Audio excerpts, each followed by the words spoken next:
What's up, YouTube? We back at it again. Another reaction. Airplay Beats, Lon Chi. And today we're reacting to 200 Cadillacs of Elvis Presley. This is going to be part one. We're going to try to split it up a little bit, but this is part one. And this has been requested dozens and dozens of times. So, Yeah, plenty of requests. but here we go. 200 Caddies.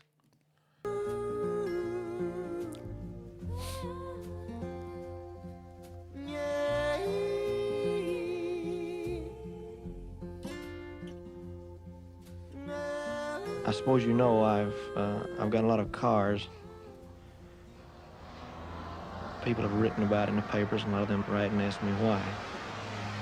Well, when I was driving a truck, every time a big shiny car drove by, it started me sort of daydreaming. I always thought that someday, somehow, something would happen to change everything for me. You know, I'd daydream about how it would be. We talked about this. We did. Him at the baseball field, daydreaming. Thinking That's the about word we use, blowing up. daydreaming. Yeah. The cars did it for him. He saw that shiny thing pass by. Like when you see me in my, Or me and my. I was actually the recipient of 3 cars from Elvis. wow. The Cadillac that Elvis gave me was a 1975 Eldorado. My husband was given a bronze Fleetwood Cadillac by Elvis Presley as a gift. I had at the time a Mercedes. Elvis said to me, he said, listen, you're Jewish. How can you drive a Nazi car? Ooh. Now I want you to get rid of it. Now you have a Cadillac. Not too much later, a few days later, we all got Cadillacs. I'm looking around the car. I put that top down, thinking, I'm dreaming. I am dreaming. I want to pinch myself, but I don't really want to wake up. One of the first things he said was, I have a car coming for you tomorrow, and I said, I don't need it. But he was more known for his extravagances of gifts and cars. And Elvis was a Cadillac person. One of our buddies on here, Mr. Dirty, he said he was about to buy one of these caddies. He saw one of Elvis's caddies. He said, but his wife was going to tear him to shreds if he bought it. And so, so he never got one. I've been to Graceland, not inside, but I rode past it and was outside of it. And they have the Cadillac and the plane in the front yard. Me, Mom, and Dad rode by there when we dropped you off in Tennessee Yeah. and said goodbye to you. Yeah, yeah. I just want to know, is that the original Cadillac they had? Because I know they always talk about his pink Cadillac, but so Elvis was just a Cadillac man, I don't even remember. I didn't even care back. a Cadillac pusher. He loved his Cadillacs. They were his gift of choice. Huh. That one. He bought his mama one. Paid for it with his voice. Wow. And it was pink, of course. Just like him, baby, now That's the one they have at the Graceland. I don't know if this is the original. I want one of those for myself right now. It's like a bag. bag or something. I want one of those. 59. He loved his Cadillacs. He gave a ton away. 200 more or less. This guy made a song about So the Elvis. pundits say, About Elvis giving away his Cadillacs. That's a Rolls Royce right there, though. Yeah, that's not no Cadillac. That's a Rolls Royce. He didn't give that one away. I He's met standing next to Elvis that on one. July 6th, 1972, around, I'd say, midnight. I was Miss Tennessee Universe, She still and looks he was good. Elvis. Yeah, she does. I was invited to go to the Memphian Theater after it closed because that's when he would rent out the theater and screen films. And I thought, after midnight, that doesn't seem, very respectable. But I didn't understand at the time that that's how he lived his life. That's how he was forced to live his life. I was actually in grade school. He was just out of high school. I met him this summer of '54 in our local neighborhood. Elvis and I grew up about 2 city blocks from each other. And I went to the playground one day to play a game. This was exactly the same week that Dewey Phillips played That's All Right Mama. And he said, "A boy from Hume's High." And that stuck in my mind. I started working for Elvis originally April the 30th, 1964. I was a hairstylist in Southern California. Our reputation grew, and my phone rang, and I picked it up, and I heard this southern drawl say that Elvis would love me to come over his house to fix his hair. I go in the huddle, you know, because any young kid wants to play with the older boys, you know, and I saw this guy in the huddle, and I went, that's the guy. That's the guy who played the record last night. He recognized him. That's crazy. It was not so much the look, it was the look, but it was more the attitude. You know, I was really into Brando and James Dean. He and had this that guy look. was all that and more. He had that look. We bonded immediately. We shared the same religious fervor. We shared the same love of Southern cuisine and very much into our families and family bonds. So we just felt, you know, immediately like kindred spirits. And right away, he was more interested in talking and exploring relationship with me than his hair. And he asked me what I was into and what really interested me in life. What interests me more than anything else? He always gets into who you are as a person. Him saying that was why I wanted you to stop the video right there. Like, could he actually really develop relationships outside of the people he worked with? Like, could he actually just go outside, start hanging with new people? Like, he was so big, I don't even think he had the... It looks like he hired him and then developed Right, a that's what I'm saying. relationship with him. Besides people that worked with him, that's what my question. yeah, Could he actually really develop relationships, or was he just too big? And like Michael Jackson had no friends, obviously, outside of people he worked with. Like, It can drive you crazy.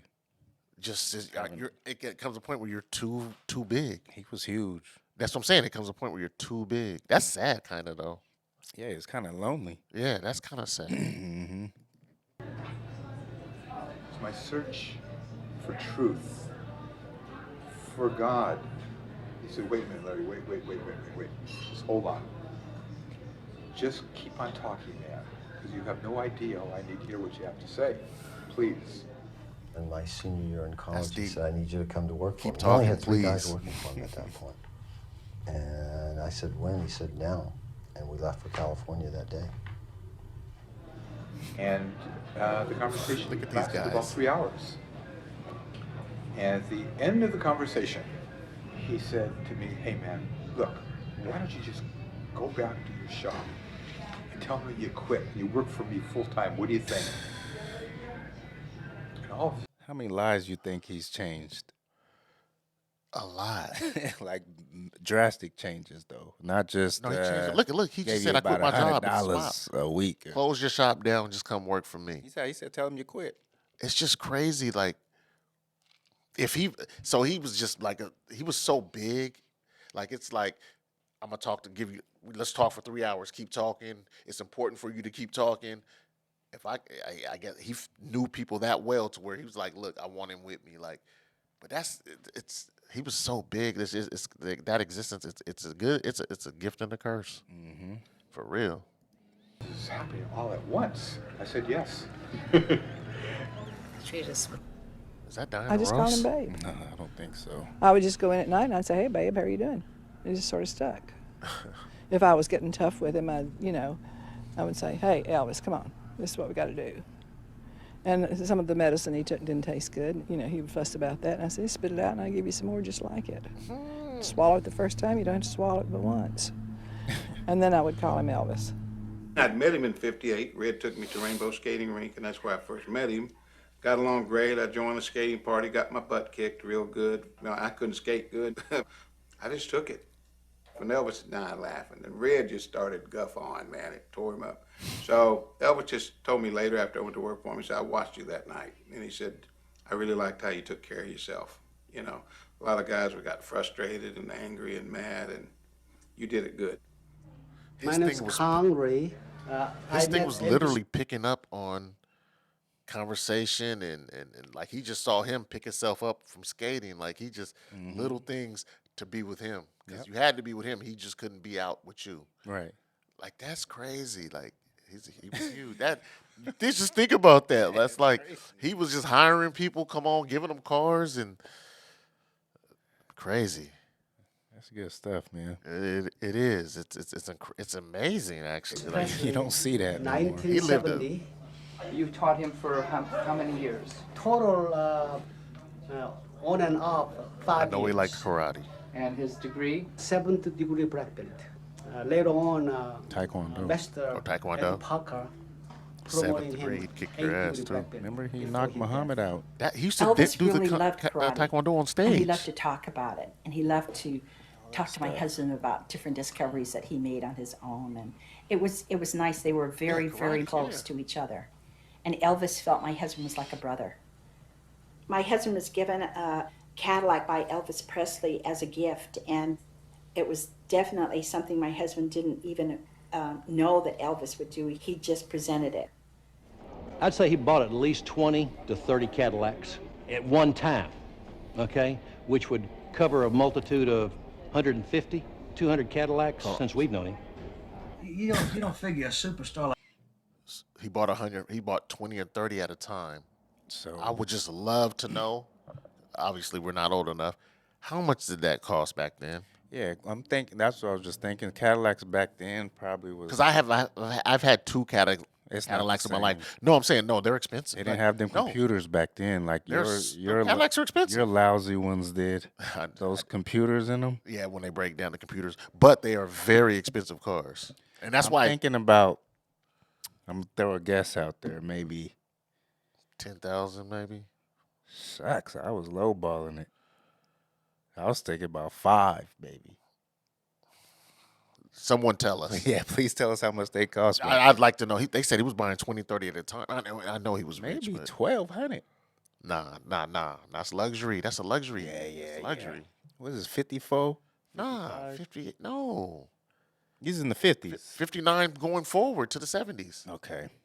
Oh yeah, he bought his mom's first Cadillac. Getting more expensive as it kept going towards the 70s. Definitely. Yeah, 10,000, I would say. like Elvis walking in a dealership and buying a car like that. You know, you figure he might call up and say, "You got a Lincoln down there, this color, that color, blah blah blah." Lincoln. 9 o'clock Monday morning, I looked outside and there he was pulling up in his Cadillac. And he said, "Where's that car you was telling me about? How much is it?" I said, $6,100. And he said, "I'll take it." And I just froze because I knew I'd made one hell of a commission. I won. And so he says, "How long will it take you to get it ready?" I says, "It'll take about 30 or 40 minutes. He said, "I ain't got that long." I said, "I'll have it ready in 10 minutes. Before 9:30, there must have been a crowd of 200-300 people there. He's got to leave pulled quick. Up, another limousine behind him in 2 cars. Elvis was in the second limousine, and there were about 20 people altogether. Pulled up there on Union Avenue, got out in the parking lot, and started picking out cars. He wasn't there a total of 15 minutes. Bought about 10 cars. But by the time he left, 60, by the time his entourage pulled out, maximum 15 minutes, we had a good 100 extra people there just standing around. So I can sort of understand why he pretty much was a night owl. Elvis came and he said to me, "You're so pretty, you're so sweet." So he picked random people. That's what it sounds like. Went to the car lot and bought them Cadillacs. Just line up. Is Go that back. what they said? Go back and watch it again. Go back. Nigga, what he said? Did they say they just lined up for it? No, they lined up after because he was knew they word got out he was there. I'm talking about how did he pick the people to get the cars? Is this it? And there were about 20 people altogether. Pulled up there on Union Avenue, No, got go out back, in go the back, parking go lot. back, because How much is it? how did he get the I 20 said, people? $6,100. And he said, "I'll take it." And I just froze because I knew I'd made one hell of a commission. And so he says, "How long will it take you to get it ready?" I says, "It'll take about 30 or 40 minutes. He said, "I ain't got that long." I said, "I'll have it ready in 10 minutes. Before 9:30, there must have been a crowd of 200-300 people there. Limousine pulled up, another limousine behind him, in 2 cars. Elvis was in the second limousine, and there were about 20 people altogether. Pulled up there on Union Avenue, got out in the parking lot, and started picking out cars. He wasn't there a total of 15 minutes. Bought about 10 cars.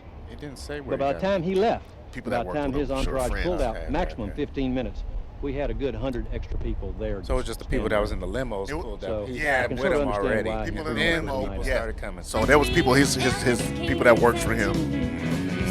It's like he wanted to change the whole world into driving Cadillacs. No, he didn't have much time, man. Something. You know, he had to get it done. Oh, no, he worked fast. I'm just talking about just he wanted everyone to drive a Cadillac, period.